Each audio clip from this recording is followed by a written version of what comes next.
falar sobre enfermidades, tá? Então nós vamos falar sobre enfermidades da alma, né? Então é isso que nós projetamos a semana passada. Então nós vamos falar sobre enfermidades da alma. Bom, nós sabemos que depois da queda, o homem sofre muito com essas questões de enfermidades da alma. Depois da queda, houve-se uma situação assim tenebrosa com respeito a doenças da alma.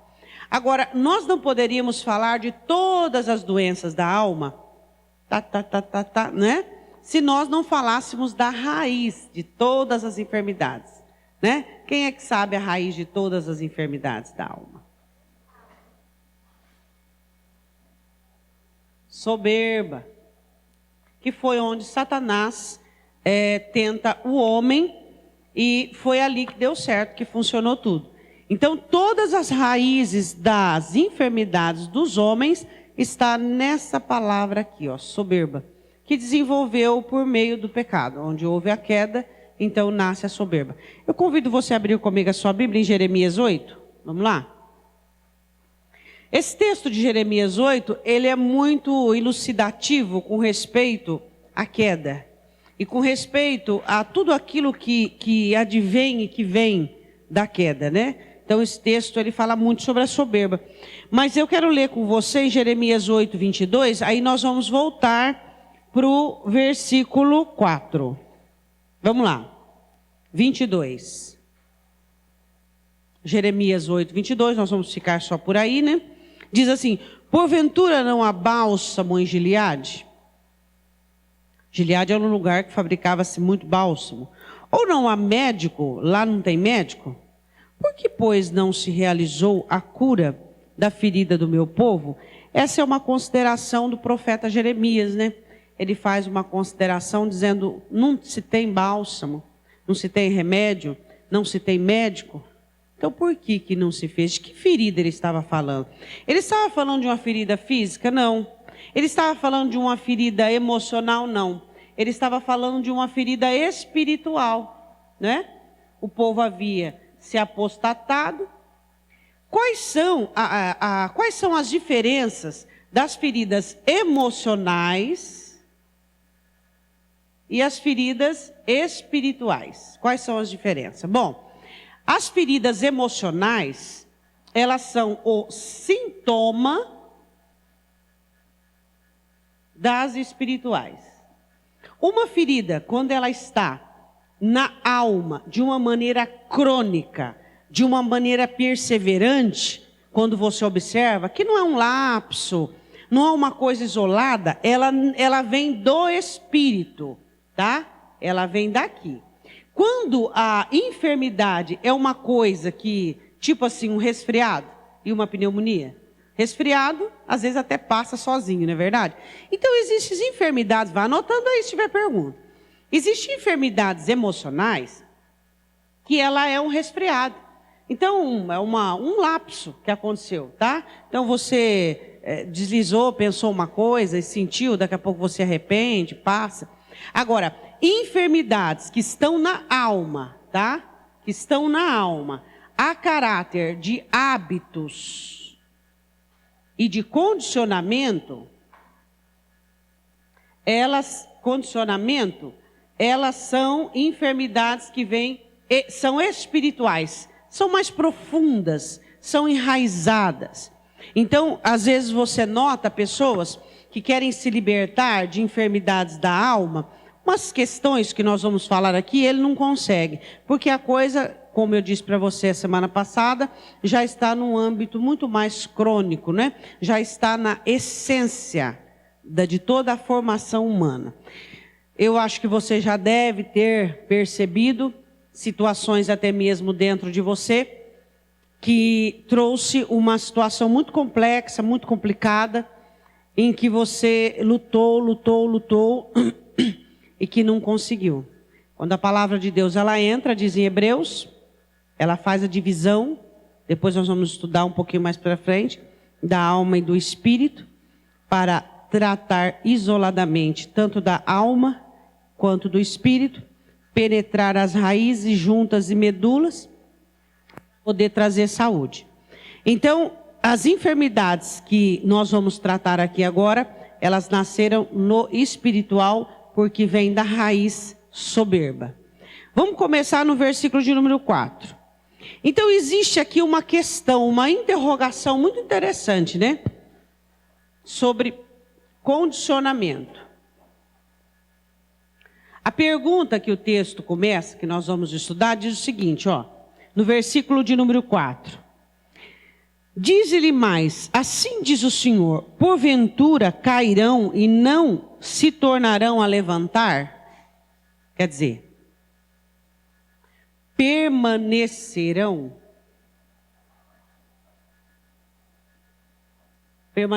caídos? Então essa é uma pergunta que vem do Senhor sobre o condicionamento. Quer dizer, será que eles não estão vendo a posição que eles estão vivendo? Será que eles não estão percebendo que eles não estão de pé? Que eles não estão conseguindo caminhar? Que eles não estão num posicionamento adequado? Cairão e não levantarão? Quer dizer, é normal uma pessoa cair e se adequar de tal forma à queda e ela não se levante? Por quê? Porque a situação era muito mais agravante, era espiritual. Não era uma queda emocional, não foi um deslize, não foi um lapso, que quando de vez em quando você observa, aí escapa alguma coisa, ou você tem algum sentimento isolado, que não é de praxe seu. Aí você ora, falou, oh, Senhor, tira isso de mim, né? Isso não é meu, não. Então, o texto já começa a se falar sobre um condicionamento. Eles cairão e não vão se levantar, quer dizer, não vão acordar para ficarem de pé. A segunda pergunta é, desviar-se-ão? Então o Senhor fala sobre queda e desvio. São as duas coisas que se fazem na enfermidade advinda da soberba. Todas as enfermidades nascem aqui. Queda e desvio. Queda e desvio. Aí fica aquele crente assim, né? Ele anda 2 passos, cai. Aí ele levanta para andar novamente e anda. Caiu aqui, ao invés dele continuar aqui, ele desvia para cá. Aí como é que faz? Tudo isso por causa das enfermidades. Então ele ouve a palavra na igreja, ele tem a palavra nas mãos, mas existe dentro dele um condicionamento que a soberba define que a queda e o desvio será a vida dele. Tanto cair como desviar-se. Tanto cair como desviar-se. Como é que uma pessoa pode lutar contra essas duas coisas? Como é que um crente consegue ficar de pé, ou consegue caminhar, ou consegue acertar dentro dessas duas sequelas que a soberba traz? Não tem como. Então a queda, ela vai acontecer, ele vai cair, e o desvio é certo. Ele não vai conseguir chegar. Porque andar, irmãos, todo mundo anda. A questão é a direção que você está andando. É ou não é? Todo mundo diz que está caminhando para algum lugar. Mas onde é que você vai chegar? Essa é a situação. Quantas pessoas que batalharam, que lutaram achando que iam chegar a algum lugar definido, um destino definido, e chegaram ao lugar errado. Mas aí já está com 30, 40 anos, 50, 60, 70, e isso dentro da igreja. Aí chegaram num lugar e perceberam o quê? Aquilo que Jó diz, correr atrás do vento. Espera aí, mas o que eu busquei não significa nada? Os meus princípios, os meus valores é nada? Então ele chega numa situação determinante da vida dele, que ele vê que correu para nada. E que tudo que ele construiu foi só para destruir.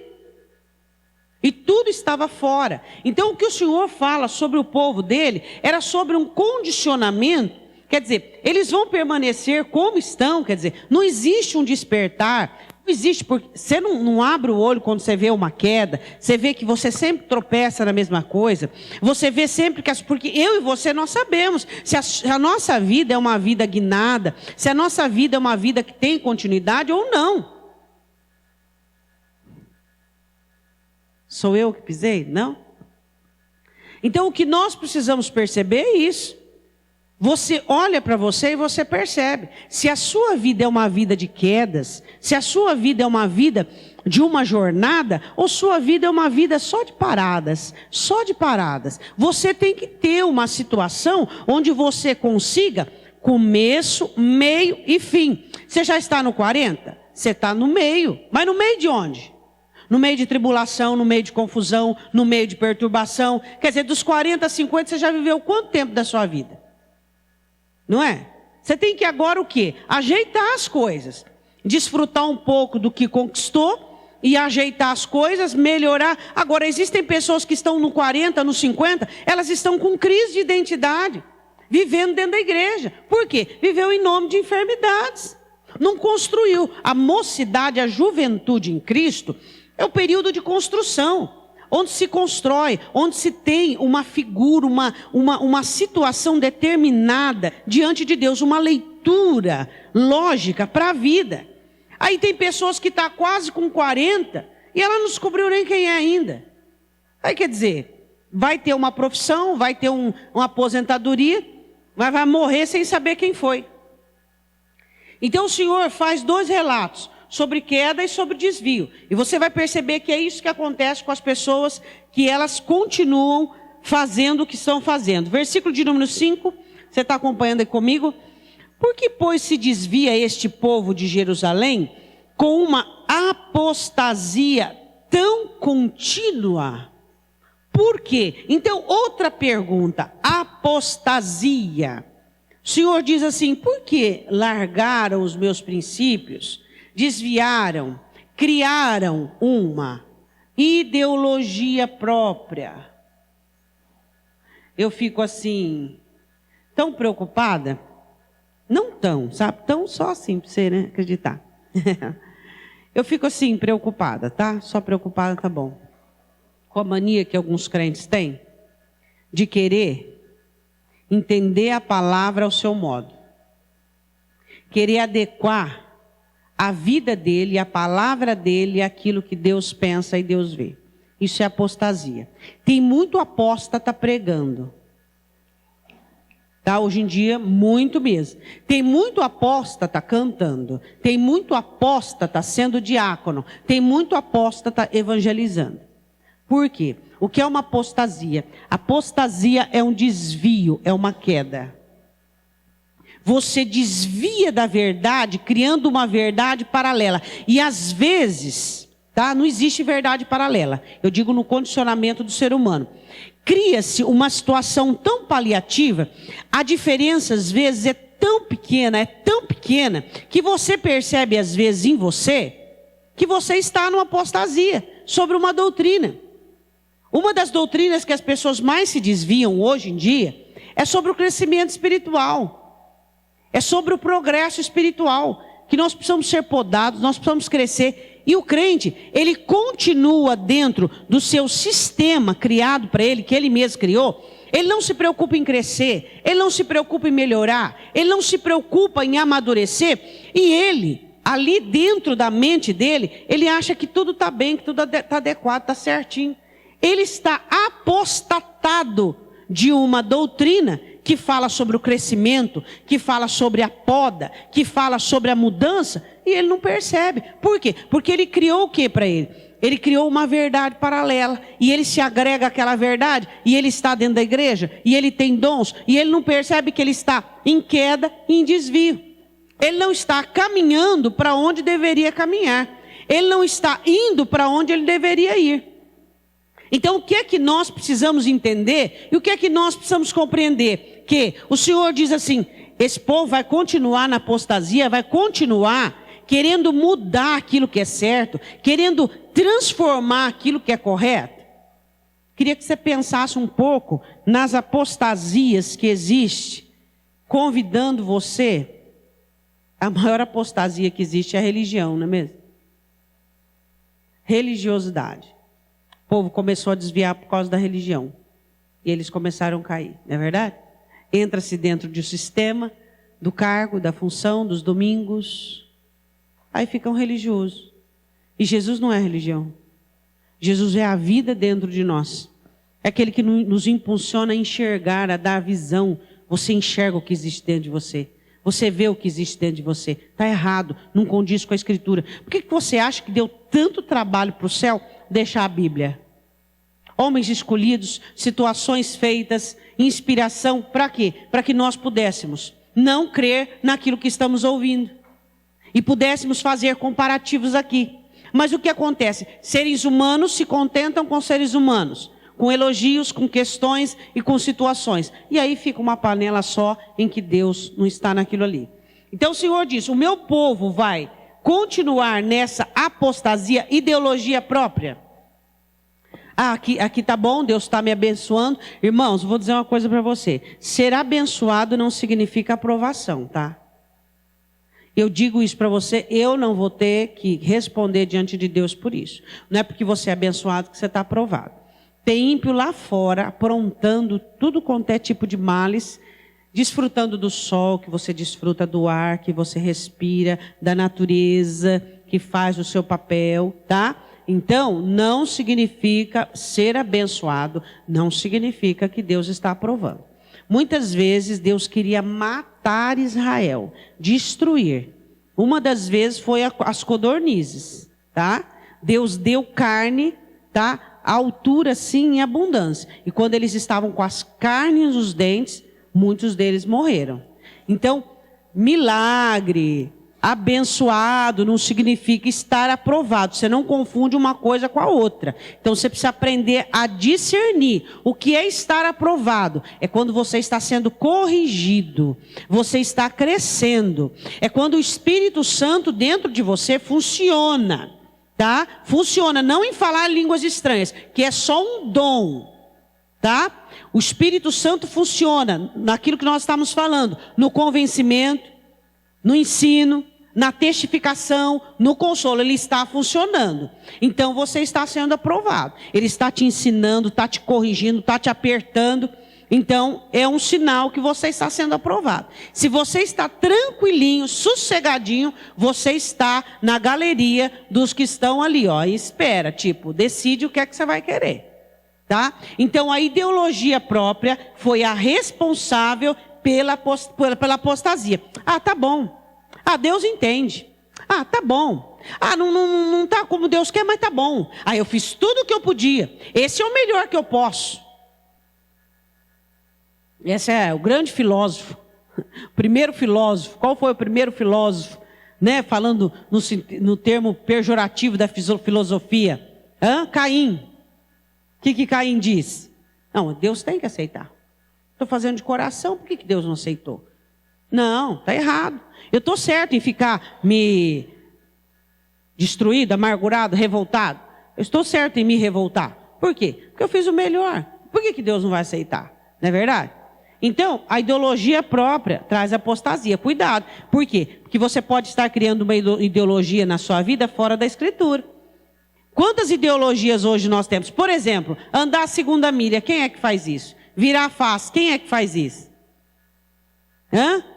Hoje em dia poda. Quem aceita ser podado, mudado, transformado? Por quê? Porque a igreja aderiu uma filosofia, uma ideologia própria. Por quê? Queda e desvio. Conta do quê? Raiz de enfermidade, soberba. Continuando, anotando aí perguntas, tá? Aí o Senhor diz assim, persiste no engano. O resultado disso aqui, essa é a pior coisa que existe. Ó, irmãos, eu vou falar uma coisa para você. Você tem que orar todo dia por isso aqui, ó. Todos os dias. Deus, por favor, tenha misericórdia de mim. Deus, por favor, tenha misericórdia de mim. Deus, por favor, tenha misericórdia de mim. Porque se você cair nessa esfera aqui, ó, você está no corgo, no engano. Você acreditar em algo que não é verdade, isso é engano.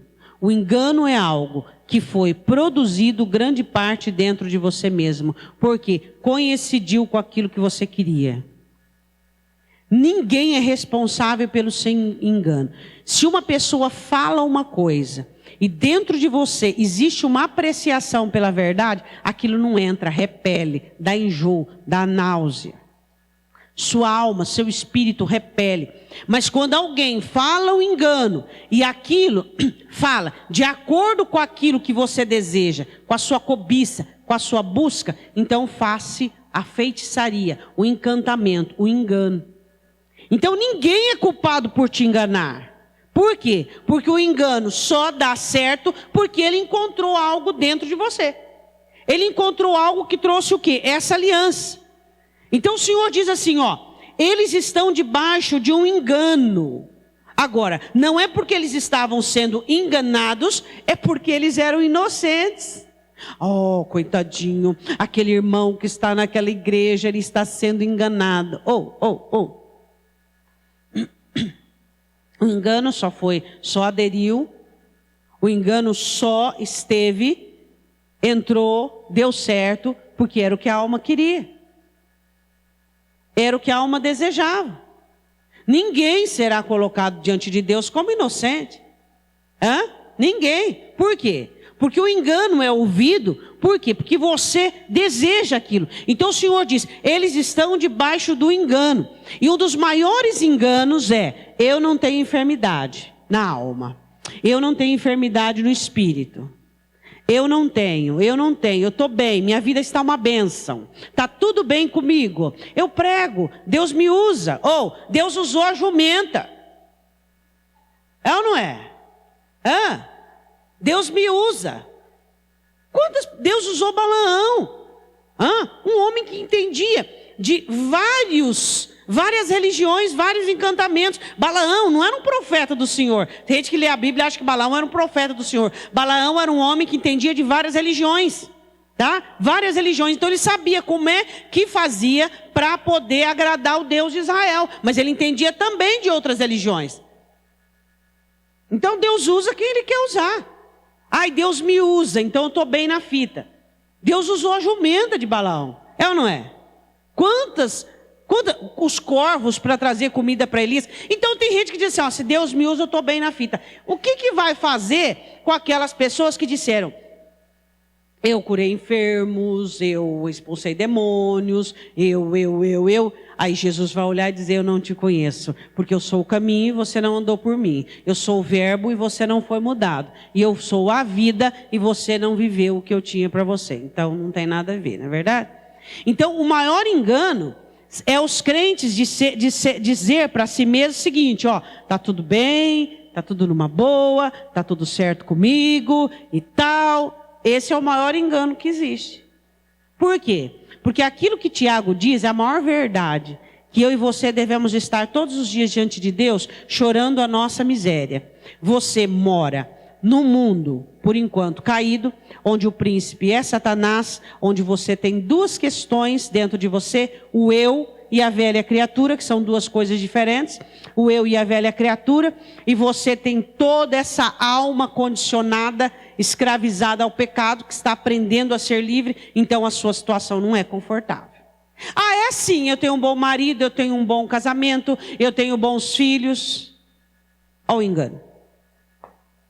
As pessoas acham que o Senhor trabalhar do lado de fora é tudo o que elas precisam. E se fizer isso, tá bem, Jesus já operou tudo na minha vida. Aí o Senhor diz assim, e não quer voltar. Aí o Senhor fala também do querer.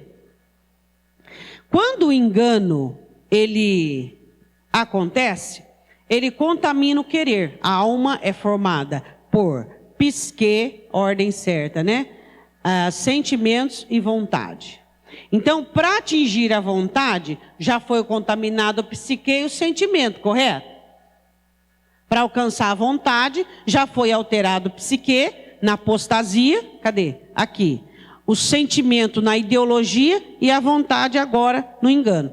Então, aqui você vê as três funções da alma comprometida pela soberba, que é a raiz da enfermidade. Então, qual enfermidade nós estamos falando hoje? Hoje nós estamos falando de uma enfermidade em si, por enquanto. Nós estamos falando da raiz das enfermidades, que é a soberba. E nós estamos falando de toda a estrutura, a árvore, né, que a soberba desenvolve. E nós estamos falando desses galhos aqui. Apostasia é o que ela faz. O que é apostasia? Apostasia é uma queda e um desvio. Aí vamos falar sobre o quê? Vamos falar sobre o psique, que faz o quê? Apostasia. O psique, ele vai criando ideologias, ele vai criando um condicionamento fora aquilo que é do Senhor. Depois, ideologia. Ideologia o que é? É a área do quê? Dos sentimentos. Cria-se ideias, cria-se parâmetros, cria-se. E depois, a questão do engano e do querer. Vamos reformular. Apostasia, ideologia, engano e querer. Então vamos lá. Psique, sentimento e vontade. Junto com a apostasia. Apostasia, isso aqui é junto, tá? Apostasia, ideologia, agora sim. Engano, área sentimental e o querer, a vontade. Tá tudo comprometido aí, não tá? Tudo comprometido? Deu para entender? Não deu para entender? Vou repetir. Soberba nasce pela queda. Ela vai se ramificar. Vamos supor que essa árvore aqui, ela precisa comprometer o psique, o sentimento e a vontade. Então gera-se apostasia. Apostasia junto com o quê? Com o pensamento, ideologia. Tá, aqui a ideologia vai comprometer também a área emocional. Cria-se ideias, engano, tá? Autoaprovação. Aí vem o querer, vontade. Então comprometeu aqui psique, sentimento e vontade. Agora deu para entender? Mais ou menos. Depois você faz pergunta. Tá. Então nós vemos aqui uma situação espiritual de Israel que produz a queda e o desvio. Claro, apostasia, comprometendo as 3 áreas da alma. A ideologia, que é a área do psique, cria-se uma ideia fixa, cria-se uma... É engraçado, você já viu alguém que está com uma ideia fixa? Ela está errada e ela tem certeza que está certa. Não, é horroroso, não é verdade? Aí você faz assim, ó. Não é? Aí você faz, ai, que é isso? Será que isso pega? Não é? Será que isso pega? Senhor, tenha misericórdia de mim, né? Será que isso pega? Aí forma-se uma ideologia, aí vem o engano. Aí vem o querer e a vontade. Aí o Senhor diz, está tudo comprometido aí, né? Continuando. Versículo 6. Eu escutei e ouvi. Aí o profeta dizendo, ó gente, eu escutei e ouvi. Não foi que me contaram, não.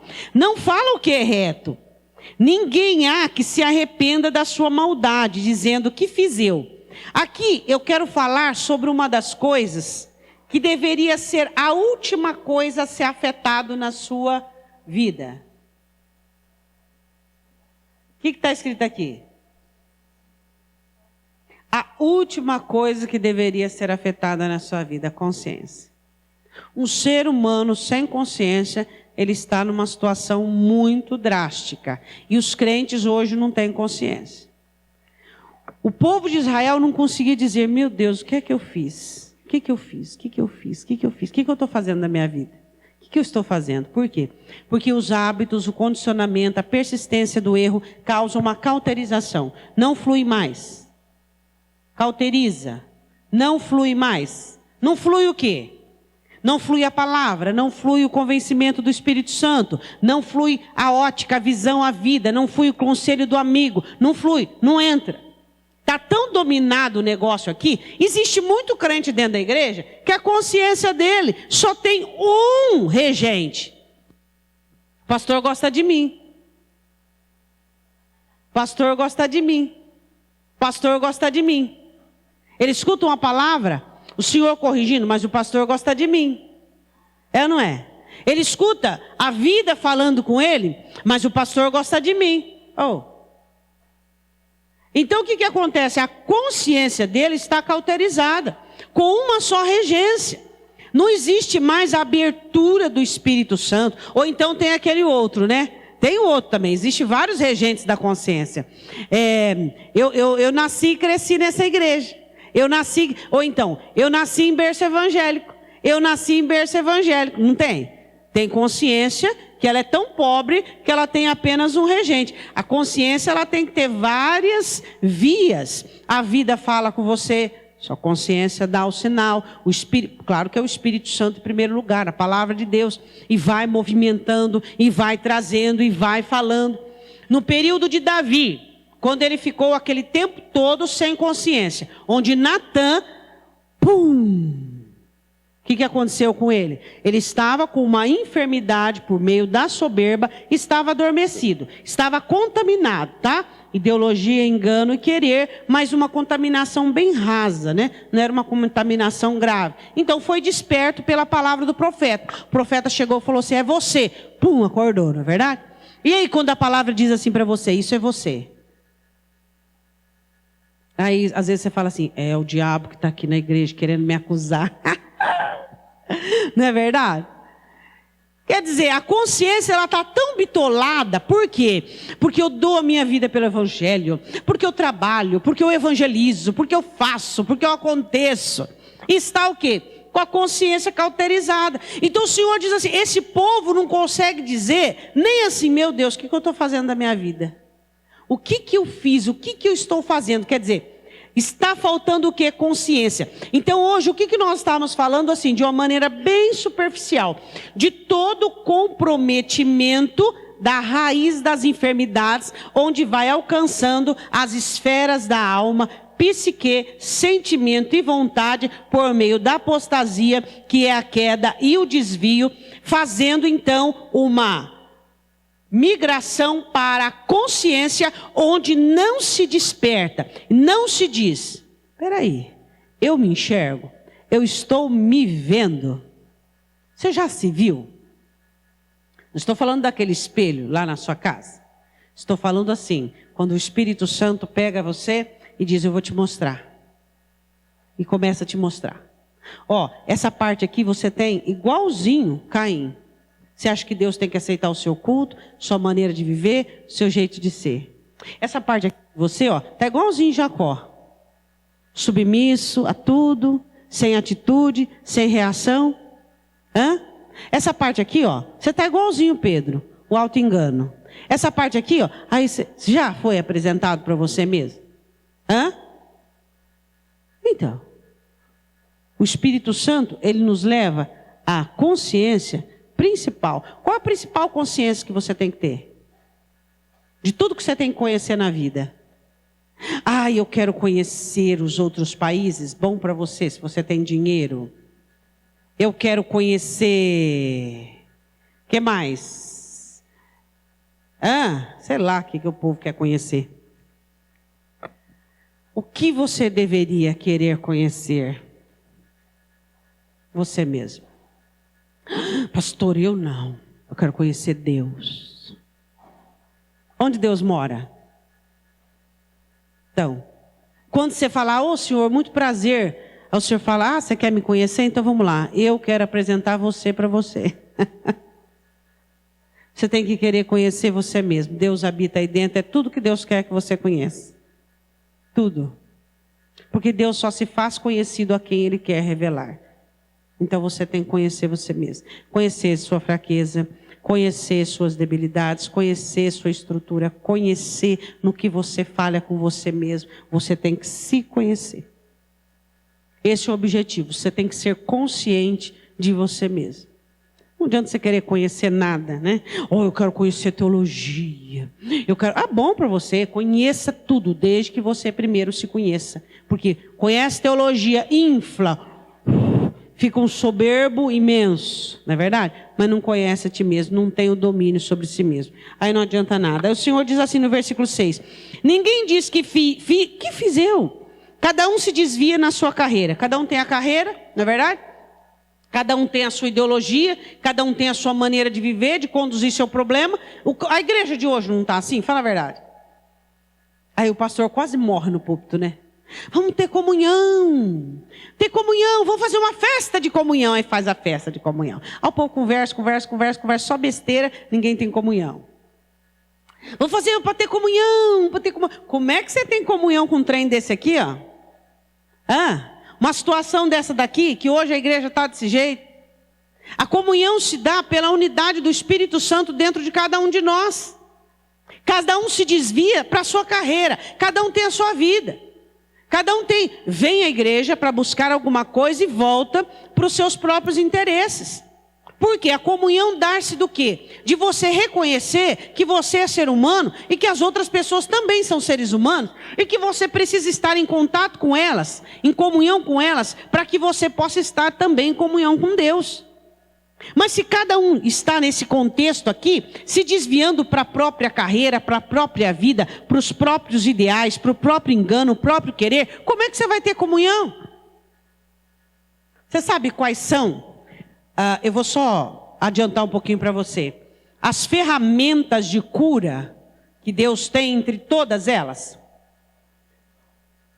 Humilhação, palavra, mas em todas elas, uma delas é a comunhão. Por quê? Porque gente com gente dá briga. Dá atrito. E o atrito vai formando. Como é que você forma um encaixe? Atrito. Tem que dar atrito. Se não dá atrito, não forma. Quando você na igreja começa a relacionar com a pessoa e vocês dão atrito, e você fala, eu tenho que me afastar dessa pessoa. Não, está doendo, está machucando, tem que continuar. Você tem que ficar perto de gente que atrita, perto de pessoas que atritam. Tá? O atrito é importante, tem que ter atrito, tem que ter pessoas diferentes. A comunhão sara, a comunhão cura. Se você relacionar-se com pessoas que só concordam, que te apoia, que não fala, que não te abre o olho, que não atrita, não vai ter mudança. E o objetivo de nós estarmos juntos é mudança.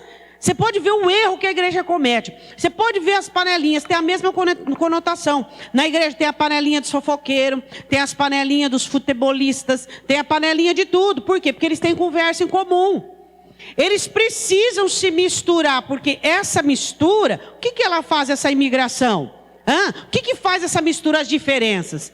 A diferença vai trazer isso aí, vai trazer a mudança. E uma das ferramentas é o que? A comunhão de cura, a comunhão cura. Aí o que Satanás faz com o enfermo? Isola. Você já viu no hospital? Quando a enfermidade é grave e ela é contagiosa, não isola? Então, quando o crente começa a se isolar, ele está numa situação muito grave. É contagioso, é grave. Não pode ter o isolamento. A comunhão, ela cura, ela sara. Continuando. Vou vendo ver se tem algum sinal, alguma coisa. Não tem nada por enquanto. Então vamos lá.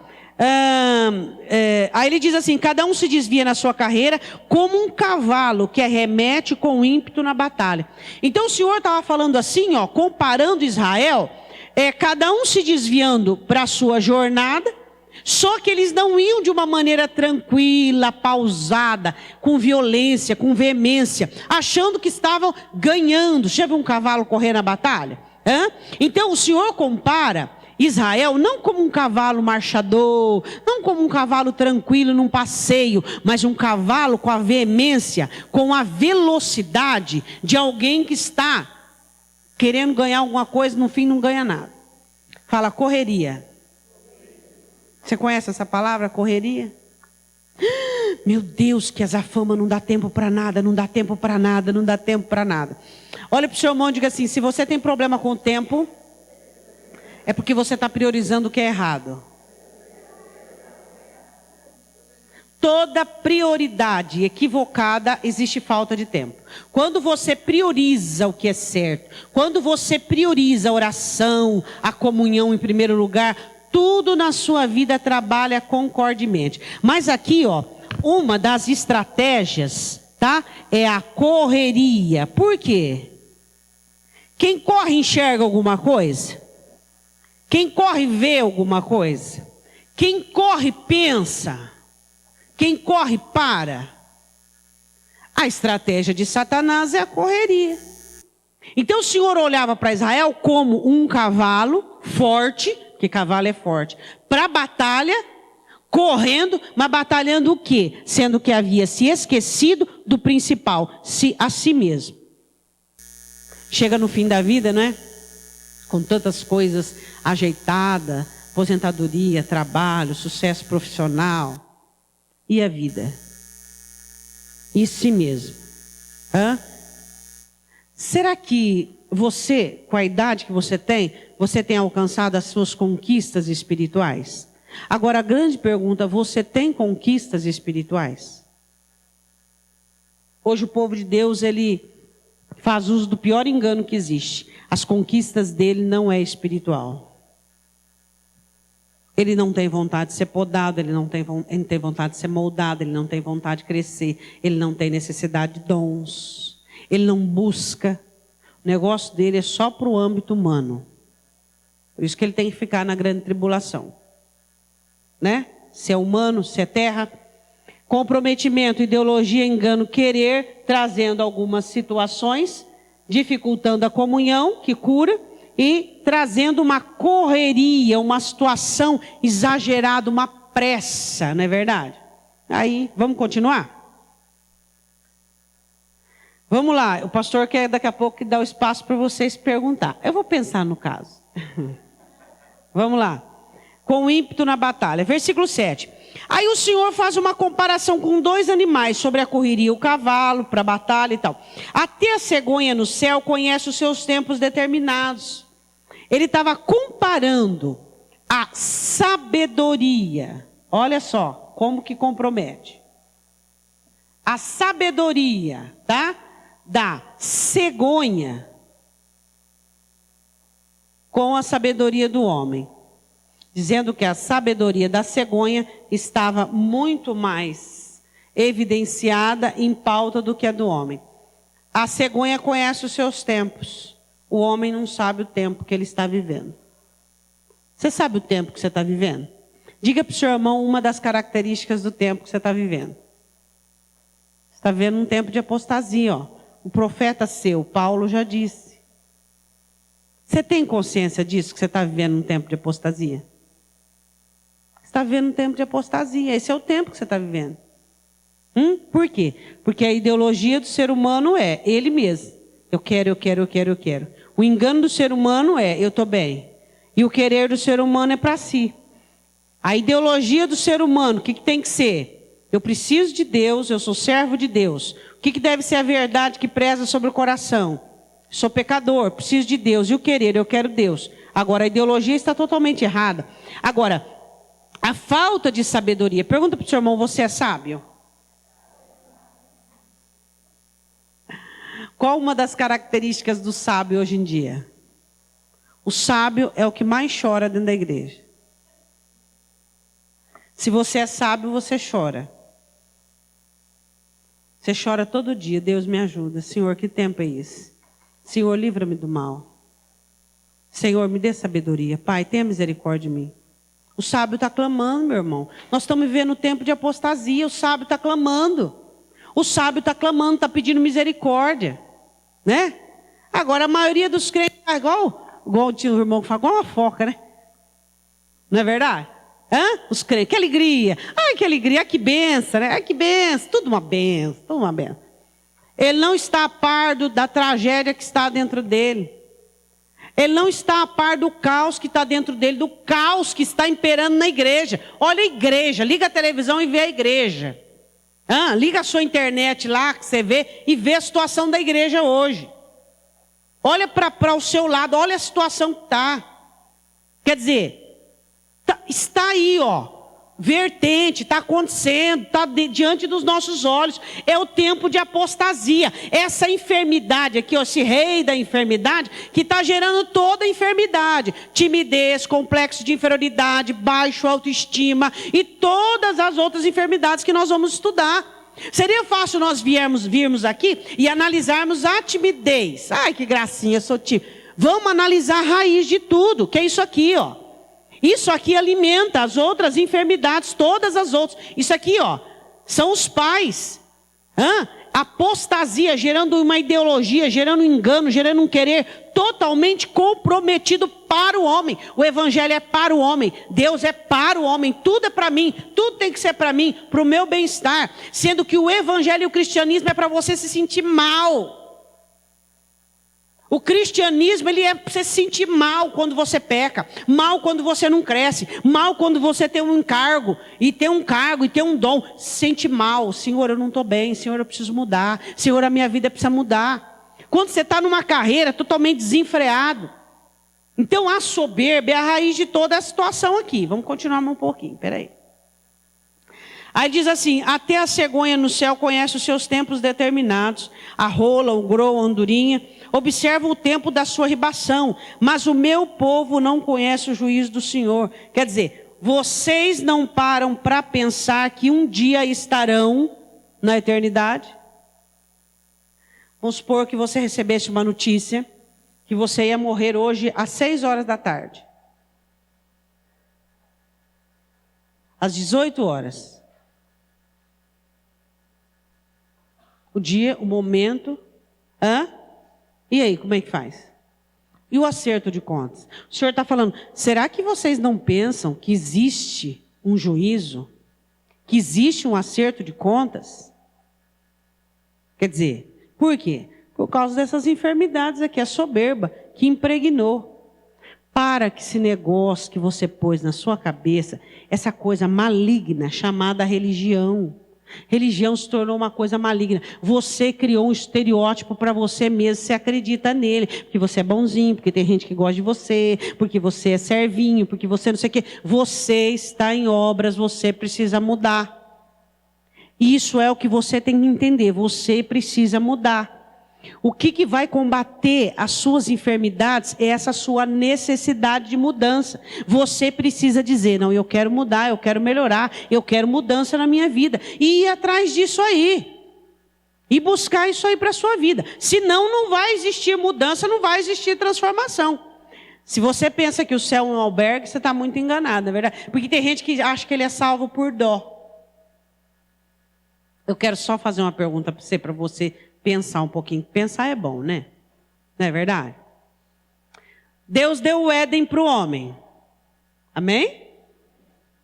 O homem fez mal no Éden. Qual foi a consequência? Um jardim gostoso, legal. Ah, você não foi fiel no meu jardim, não obedeceu? Tá. Mulher, dor, sujeição. Homem, suor, trabalho, terra, maldição. Aí o homem não foi fiel à graça que Deus deu de vida, tá? Aí o Senhor Deus deu a eles a Noé. Ó, cobrança. É de graça, de graça. Quem te disse isso que é de graça? Ah, quem muito é dado, muito se lhe é exigido. Tem gente que confunde a graça. O que Deus fez quando deu Noé, o pregador, pregoeiro da justiça, onde ninguém se arrependeu? Dilúvio. É ou não é? Está concordando comigo? Amém? Aí Moisés.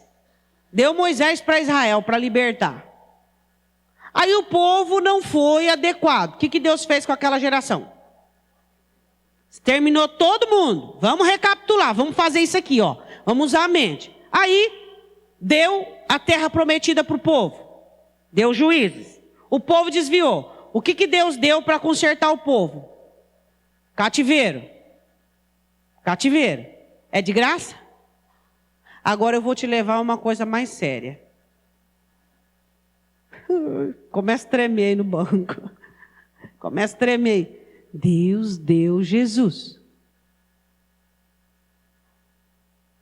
Dá para entender? Cobrança vai ser feia, meu irmão. Deus deu Jesus. Doeu em Deus. Deus teve que ocultar os olhos. Nenhuma vez na Bíblia você vê essa expressão, Elohim, Elohim, lama sabachthani. Por que me desamparaste? Deus deu Jesus. Você acha que vai ficar barato? É para você tremer, meu irmão. Ali não vai ter desculpa. É porque meu pai me rejeitou. Mas por que você não foi frutífero? Por que você não foi podado? Por que você não granjeou? De 1 virou 2, de 2 virou 4. Ah, por quê? Porque minha mãe me abandonou, porque meu pai me abandonou. Por quê? Você acha que isso será desculpa? Conheça Deus um pouquinho, por favor, eu te peço. Só um pouquinho. Tá? Só um pouquinho. Analisa só um pouquinho. Saia disso aqui em nome de Jesus, ó. E tenha um pouquinho de sabedoria. Começa a fazer uma análise. Começa a ler as cartas paulinas. Quais seriam os espíritos que atuariam? Nós estamos numa apostasia miserável, crônica. Onde todo mundo está doente, todo mundo está enfermo. Poucas pessoas abrem os olhos e dizem, peraí, eu tenho enfermidade, eu tenho arrogância, eu tenho soberba, eu sou uma pessoa tímida, eu tenho inveja, eu tenho complexo de inferioridade, eu tenho tudo isso aí. Mas tudo isso vem disso aqui, que produziu uma má ideologia, um engano e um querer voltado para as coisas que não levam-me ao céu. O Senhor faz uma comparação, olha o grou, olha a andorinha, olha a cegonha, eles sabem o tempo deles, sabem o tempo da ribação, vai vir o inverno, então vamos migrar para outro canto. Mas o meu povo não sabe o quê? Não sabe o meu juízo, não sabe que um dia eles estarão diante de mim.